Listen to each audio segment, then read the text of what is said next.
ஓடி வந்து ஒரு சாப்பிட்ட வழியில காதை அறுத்து ஊருக போட்டு இஸ்லாத்தை வந்து பரப்பக்கூடிய சேனல்கள் நிறைய இருக்கு. இந்த லீன் அப்துல் லீனோ நம்ம நண்பர் தான் அவரு. அல்லாஹ் அவங்களை மன்னிப்பாரா, இப்படியாப்பட்ட சாத்தான்களை வந்து அல்லாஹ் மன்னிப்பாரான்னு நீ வீடியோ போட்டுருக்கணும்ல. அப்ப நீங்க எல்லாம் பேசணும்னாக்கா மற்ற எல்லாரும் வந்து பேசுறாங்க. அல்லாஹு அக்பர். பட்ஜெட் விலையில் உம்ரா செய்கிறதுக்கு ஒரு அரிய வாய்ப்பு. த மாடர்ன் டிராவல்ஸ் வருகின்ற செப்டம்பர், அக்டோபர், நவம்பர் 2024க்கான உம்ரா சர்வீஸை அறிவிச்சிருக்காங்க. எக்கனாமிக் பேக்கேஜ் வெறும் 80,000 ரூபா மட்டும்தான். இன்னும் டீலக்ஸ் பேக்கேஜ் 1 லட்சம் ரூபாய்க்கு ஆஃபர் பண்ணுறாங்க. உங்களோட உம்ரா கனவை இப்போதே நினைவு செய்வதற்கு ஸ்க்ரீனில் தெரிகிற நம்பரை தொடர்பு கொண்டு புக் செய்யுங்கள்.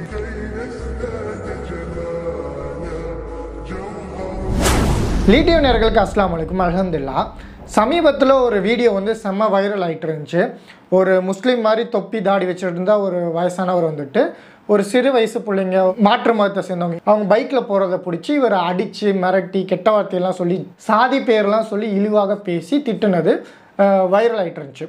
ஸோ இதற்கு எதிராக சகோதரர் யூடியூப் ரூட்டர்ஸ் வந்து வீடியோ போட்டிருந்தாரு. ஸோ அதை நம்மளும் பார்க்க நேர்ந்துருச்சு. வீடியோட ஆரம்பத்தில் மிக தெளிவாக இது மாதிரி பண்ணியிருக்கக்கூடாது, இந்த மாதிரி மைனர் பிள்ளைங்களாக இருக்குன்னா அவங்க அப்பா அம்மாட்ட கூப்பிட்டு வேணால் சொல்லியிருக்கலாம், கெட்ட வார்த்தை பேசுகிறது, ஒரு இஸ்லாமியராக இருந்துட்டு சாதியை வந்து சொல்லி இழிவாக பேசுகிறது வந்து இஸ்லாத்தில் எங்கே சாதி, திருக்குறானில் வந்து இதை எதிர்க்குது, நபிகள் நாயகம் இதை எதிர்த்துருக்காங்க அப்படின்னு தெளிவாக பேசிகிட்டு இருந்தார். அல்ஹம்துலில்லாஹ் நல்லா தான் இருந்துச்சு.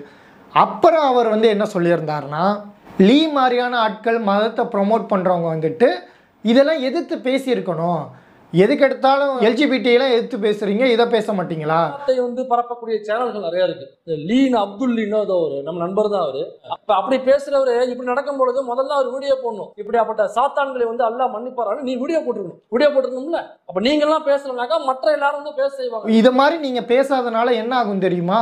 இந்த சங்கிகள்லாம் ஒன்று சேர்ந்து இந்த வீடியோ வந்து மேனிப்புலேட் பண்ணி முஸ்லீம்களோட அராஜகம் பாருங்க, இந்த மாதிரி திராவிட ஆட்சியில் ஸோ முஸ்லீம்லாம் காலி பண்ணணும் அப்படின்னு பண்ணுவாங்க. ஸோ நாங்கள் வந்து உங்களுக்காக பேசிகிட்டு இருக்கோம் அப்படின்னு சொல்லிட்டு இருந்தார். அதை பார்க்கவும் தான் எனக்கு ஷாக்கிங் ஆச்சு. என்னடா நம்ம இந்த மாதிரி செயலெலாம் முதல்ல ஆதரிச்சோமா, இல்லை கடந்த காலங்களில் இப்படி பண்ணுங்கன்னு நம்ம எதாவது சொன்னோமா அப்படின்னு கேள்வி கேட்க தோணுச்சு. முதல் கட்டமாக இந்த மாதிரி ஜாதியை வந்து இழிவாக பேசி இஸ்லாமில் ஒரு யாராவது நடந்துப்பாங்கன்னா ஒழுங்காக குரானை படிக்கக்கூடிய யாருமே அப்படி நடந்துக்க மாட்டாங்கன்னு யூடியூப் ரூட்டர்ஸ்க்கே தெரிஞ்சிருக்கு முதல் விஷயம். ஆனால் லீ டிவி மாதிரி ஒரு இஸ்லாமிக் சேனல் வந்துட்டு இதை ப்ரொமோட் பண்ணுதா அப்படின்னு கேட்டால், நியாயமாக நம்ம ஒரு வருடத்துக்கு முன்பதாகவே இந்த மாதிரி நடக்கிறதை எதிர்த்தே வீடியோ போட்டிருக்கோம். ஏய் வாங்க போலீஸ் போலாம். சைத்தானுங்களா, சமூகத்தினுடைய மானத்தையே வாங்குறீங்க. புர்கா கழட்டுங்க. பை பை என்ன பை கேமராலாம் எடுத்துட்டு இருக்கீங்க? முதல்ல ஆஃப் பண்ணுங்க. ஏங்க முதல்ல புர்கா கழட்டிட்டு சுத்த சொல்லுங்க. அக்டோபர்லா ஒரு முஸ்லீமான பெண்ணுடைய புர்காவை கழட்ட சொல்றதுக்கு நம்ம யாருக்குமே அனுமதி கிடையாது. அது மட்டும் இல்லாமல் இப்படி வீடியோ எடுத்து சமூக வலைத்தளங்களில் போடுறீங்களே, நம்ம வீட்டு பெண்களாக இருந்தால் இப்படி நம்ம பண்ணுவோமா? அது மட்டும் இல்லாமல் இந்த மாதிரி பொண்ணுங்க வந்துட்டு தவறான பசங்க கூட போகிறாங்க, நாளைக்கு வந்து அவங்கள கூப்பிட்டு போய் கற்பழிக்கலாம் இல்லை கொலை பண்ணலான்னு தான் நம்ம பயந்து இதெல்லாம் பண்ணுறோம். ஆனால் அதுக்காக அதை வீடியோ எடுத்து போடுறதோ அவங்கள மிரட்டுறதோ பண்ணால் அது சரி வராது. இன்னும் அது நம்ம மேலேயே திரும்பும். அதுக்கு பதிலாக அவங்களோட பேரண்ட்ஸ் தான் அவங்களோட கார்டியன். ஒரு ரோட்டில் அடிபட்டாலோ இல்லை ஸ்கூலில் ஒழுங்காக படிக்கலைனாலோ அவங்க பேரண்ட்ஸை கூப்பிட்டு தான் எதுனாலும் சொல்லுவாங்க. அதே மாதிரி இந்த குழந்தைங்களுக்கு பொறுப்பும் அவங்க பேரண்ட்ஸ் தான். ஸோ அவங்கள்ட்ட எடுத்து சொல்லுங்கள், இந்த மாதிரி உங்கள் பொண்ணுங்க வந்திருக்காங்க என்னென்னு பாருங்கண்ணே. அதை தாண்டி நம்மளால் எதுவும் பண்ண முடியாது. ஸோ அந்த டைமில் இந்த மாதிரி மாற்று மதத்தவர்களில் ஒரு முஸ்லீம் பெண்ணோ ஒரு மாற்று மதத்தவரை கூட்டிகிட்டு போயிருந்தாலுமே அங்கே வந்து நீங்கள் வீடியோ எடுத்து அவங்க மானத்தை வாங்காதீங்கன்னு சொல்லி கரெக்டாக ஒரு வருடத்துக்கு முன்பதாக வீடியோ போட்டிருக்கோம். இது ஃபேஸ்புக்லேயும் இருக்குது, யூடியூப்லேயும் இருக்குது. ஸோ இதில் இப்போ பேசுகிறாரில்ல யூடியூப் ரூட்டர்ஸ் தோழர், ஸோ அவர் சொன்ன வாக்கியங்களை அதுக்கு முன்பதாகவே மிக தெளிவாக எடுத்து வச்சுருக்கோம். ஸோ இதெல்லாம் பார்க்காம ஒரு மயக்க நிலையில் வந்துட்டு நம்ம மேலே குற்றச்சாட்டு வைக்கிறது வந்து ரொம்ப ஆச்சரியமாக இருக்குது. மாட்டிக்கிட்ட பங்கு. ஸோ இதை நம்ம ஆதரிக்கலன்னு தெரியுது. இன்னும் வந்து மாதம் இது மாதிரி யாராவது தெளிவில்லாதவங்க இந்த மாதிரி நடந்துட்டு இருப்பாங்க. இவங்களுக்கெல்லாம் ஒரே அடியாக எடுத்து வீடியோ போட்டிருக்கே தான் நம்ம வேலையா? ஸோ நம்ம இதுக்கு எதிரானவங்கன்றதை ஆல்ரெடி பதிவு செஞ்சாச்சு. இன்னும் வந்து சகோதரர் யூடியூப் ரூட்டர்ஸில் நம்மளோட நண்பர் தான், அவரோட நம்பர் என்கிட்ட இருக்குது, என் நம்பர் அவர்கிட்ட இருக்குது. ஸோ அவரே நினச்சிருந்தா கூட தோழர் இந்த மாதிரி ஒன்று வந்திருக்கு பாருங்கள், இதை நீங்கள் எடுத்து போடுங்கன்னா போட்டிருக்க போகிறோம் நம்ம கவனத்துக்கு கொண்டு வந்தால். ஆனால் அதெல்லாம் பண்ணுறதில்ல. ஏதோ நம்ம வந்துட்டு இந்த நாத்திக கருத்துக்கள்லாம் நிறைய எதிர்க்கிறதுனால இதை வச்சு அவங்க வந்து இது பண்ணுறாங்களாம். ஸோ இன்னும் வந்து என்னஜி இப்படி வீடியோ போட்டிருக்கீங்க, இதை பற்றி என்கிட்ட எதுவுமே கேட்கலன்னு நானும் கேட்டிருந்தேன். ஆனால் ரிப்ளை பண்ணல, உடன்பரப்புகளோட பிஸியாக இருப்பார் போல். ஸோ இவர் என்ன அதில் வச்ச மெயினான ஆர்குமெண்ட்னா, இந்த மாதிரி முஸ்லீம்கள் செய்கிற தப்பை வந்து நீங்கள் எதிர்க்கணும், முஸ்லீம்கள் நீங்களே எதிர்க்கலைன்னா அதை வந்து சங்கிகள் மேனிப்புலேட் பண்ணி உங்களுக்கு எதிரான அரசியலாக மாற்றுவாங்க அப்படின்னாரு. ஸோ நம்ம லீ டிவி நெட்வொர்க்கோட பேஸே நீங்கள் போய் வீடியோஸ்லாம் செக் பண்ணிக்கிட்டே இருங்க. நம்ம கண்டென்ட் ஃபுல்லாகவே முஸ்லீம்கள் செய்கிற தவிர இஸ்லாம் சரிப்படுத்துகிற மாதிரி தான் இருக்குமே. ஸோ எந்த முஸ்லீம்ன்றக்காக நம்ம சப்போர்ட்டே பண்ணியிருக்க மாட்டோம். இங்கே இஸ்லாம் தான் பேசி, இஸ்லாமுக்கு அகெயின்ஸ்டாக ஒரு முஸ்லீம் நடந்திருந்தால் அந்த முஸ்லீமை எடுத்து கேள்வி தான் நம்ம கேட்டிருப்போம். ஸோ அந்த மோசடி இந்த மோசடி, குரான் இப்படி சொல்லியிருக்கு, நபிகள் நாயகம் இப்படி சொல்லியிருக்காங்க, இப்படி பண்ணக்கூடாதுன்னு சொல்லி முஸ்லீம்களுக்கு திருத்துற வகையில் தான் இஸ்லாமியர்களை ரெஃபர்மேஷன் பண்ணி கரெக்டான இஸ்லாமை ஃபாலோ பண்ண வைக்கணுன்றது தான் நம்மளோட சேனலோட நோக்கமே. அதுதான் பண்ணிக்கிட்டு இருக்கோமே. ஸோ நம்ம பெருசாக மாற்று மதத்தர்களுக்கு எதிராக இருக்காமல் வித்தின் இஸ்லாமிக் கம்யூனிட்டியில் ஒரு குரான் ஹதீஸை ஒழுங்காக பின்பற்றக்கூடிய மக்களை கொண்டு வரணுன்றதுக்காக தான் லீ டிவி நெட்வொர்க் வந்து அதிகமாக வீடியோஸ் போட்டிருக்கு. ஸோ அதெல்லாம் வந்து சகோதர யூடியூப் ரூட்டர்ஸ் கண்ணுக்கு தெரியலையான்னு தெரியல. ஸோ கடந்த காலத்தில் இந்த மாதிரியான பொது வெளியில் இப்படி நடந்துக்கிறத எதிர்த்தும் வீடியோ போட்டுட்டோம்.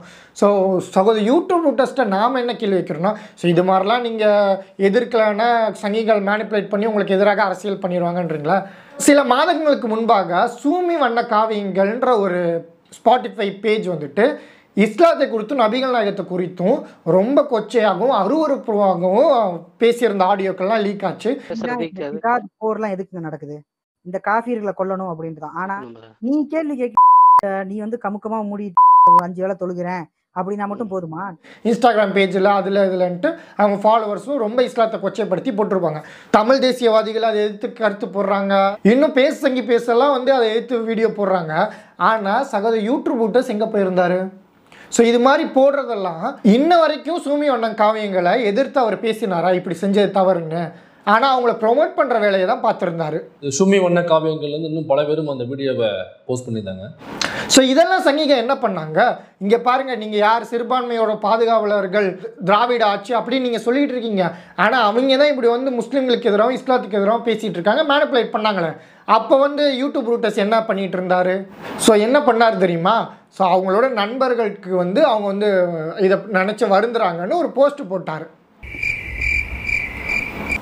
ஸோ இப்படி பேசுனது தவறுன்னு அவர் எங்கேயுமே சொல்லலை. அது மட்டும் இல்லாமல் சமீபத்தில் திமுகவை செஞ்ச ஒரு அமைச்சர் வந்து இந்த திராவிட மாடலே வந்து ராமராஜ்யம் தான் 2.0 அப்படின்னு சொல்லியிருந்தார். ஆக்சுவலாக ஒரு இந்துத்துவவாதி இது மாதிரி சொல்கிறத நம்ம எதிர்க்க போகிறதில்ல.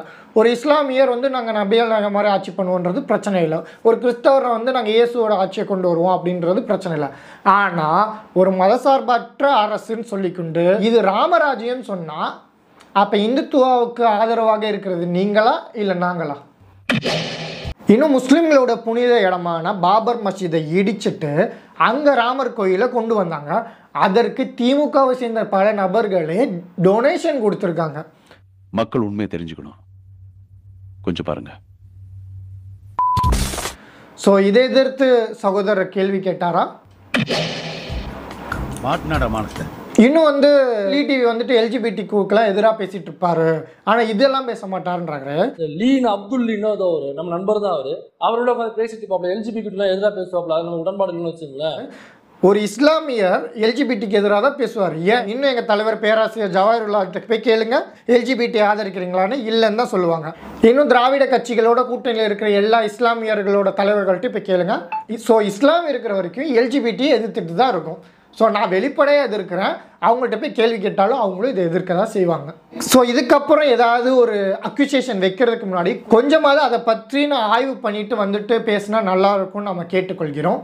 ஸோ என்றைக்குமே இஸ்லாம் கற்றுக் கொடுத்தது எங்களுக்கு என்னன்னா, நீதியை பேசுங்க, அதன் மூலமாக உங்கள் உறவினர் பாதிக்கப்பட்டாலும் சரி நீங்கள் நீதியை விட்டு தவறக்கூடாது. இன்னும் நபிகள் நாயகம் என்ன சொல்லியிருக்காங்க, என் மகள் ஃபாத்திமாவே திருநாளும் அவங்களோட கைகளை வெட்டுவேன்னு சொல்லியிருக்காங்க. ஸோ நாங்கள் எப்போவுமே நீதியின் பக்கம் இருக்கக்கூடிய கூட்டம். அநீதி யார் செஞ்சுருந்தாலும், கூட பிறந்த சகோதரர்கள் செஞ்சிருந்தாலும், அவங்க இஸ்லாமியர்களாக இருந்தாலும் அவங்களுக்கு எதிராக தான் நிற்போம், நீதியின் பக்கம் அப்படின்னு சொல்லி முடிச்சுக்கிறோம். ஸோ இந்த வீடியோ பற்றின கருத்துக்களை கமெண்ட் பாக்ஸில் கமெண்ட் பண்ணுங்கள். இந்த வீடியோ அதிகமான முற்போக்குவாதிகளுக்கு ஷேர் பண்ணுங்கள். மேலும் இது போன்ற பதிவுகளுக்கு லீ டிவி நெட்வொர்க் நம்ம யூடியூப் சேனலை சப்ஸ்கிரைப் செய்து அருகில் உள்ள பெல் ஐக்கானை பிரஸ் செய்யுங்கள். அஸ்ஸலாமு அலைக்கும். எதிர்கட்சிக்காரங்கிட்ட எவ்வளவு வாங்கின? நீங்க எதிர்கட்சியா இருந்தப்போ எவ்வளவு கொடுத்திருப்பீங்க? அவங்க கட்சி பொதுக்குழுவில் உதாரணமா விட்டு மாட்டிட்டாருங்க.